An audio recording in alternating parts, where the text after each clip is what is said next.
Hello বন্ধুরা, সবাই কেমন আছো? আশা করি সবাই ভালোই আছো।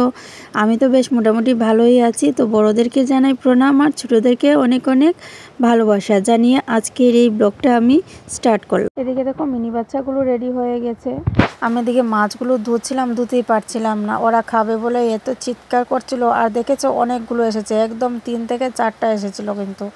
তো তোমাদের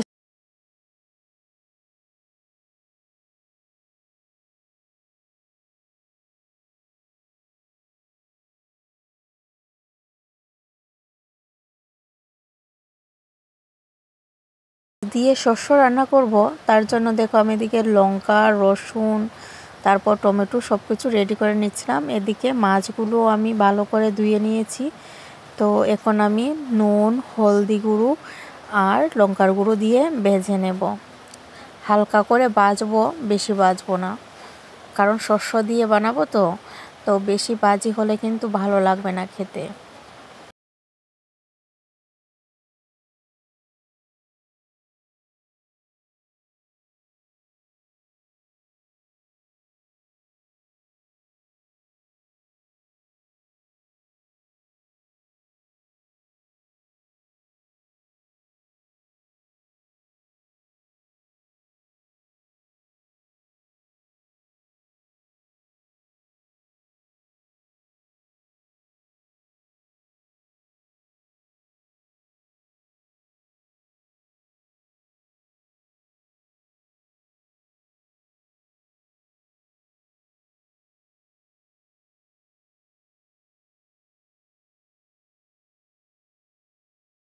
পিট করে আমি মাছগুলো ভালো করে ভেজে নিলাম।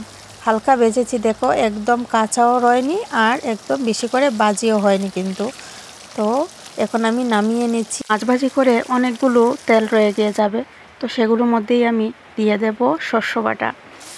তো শস্য বাটাগুলোর মধ্যে আমি একটু জলও দিয়ে দেব, তাহলে কিন্তু ভাজিটা হয়ে যাবে ভালো করে আর খুব সুন্দর গ্রেভির মতো হবে।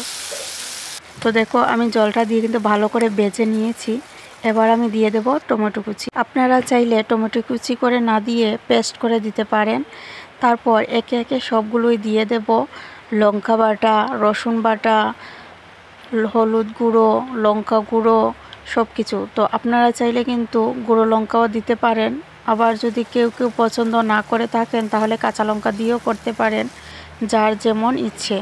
তো এদিকে দেখো আমি সবগুলো জিরে গুঁড়ো, লঙ্কা গুঁড়ো, হলদি গুঁড়ো কিন্তু একটা থালায় নিয়ে আমি দিয়ে দিচ্ছিলাম একসাথে করে। আপনারা কিন্তু একটা বাটিতে করে নিয়ে গুলেও দিতে পারেন। তো আমি মশলাগুলো দিয়ে জল অল্প করে একটু জলও দিয়ে দিয়েছি, দিয়ে ভালো করে কষিয়ে নেব। তো এই রান্নাটা কিন্তু যত বেশি কষাবে ততই বেশি সুস্বাদু হবে। তো আমি কিন্তু দেখো অনেকটা কষিয়ে নিয়েছি, তারপর নুনটাও দিয়ে দিলাম স্বাদ মতো। আপনারাও নুনটা দিয়ে দেবেন স্বাদ মতো।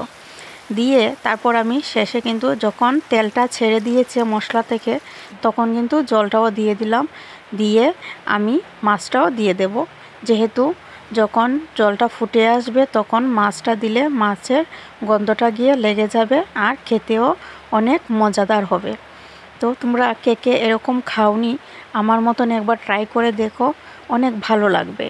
তো আমি এরকম আমার জায়ের কাছ থেকে আমি প্রথমেই রান্না করে খেয়েছিলাম, আমার অনেক ভালো লেগেছিল। আর রসুনটা অনেকটা বেশি করে দেবেন, যেহেতু এটা শস্য দিয়ে বানানো, তাহলে দেখবে পেটেও কোনো সমস্যা হবে না। তো বন্ধুরা, কেমন লাগলো সবাই কমেন্টে জানিয়ে।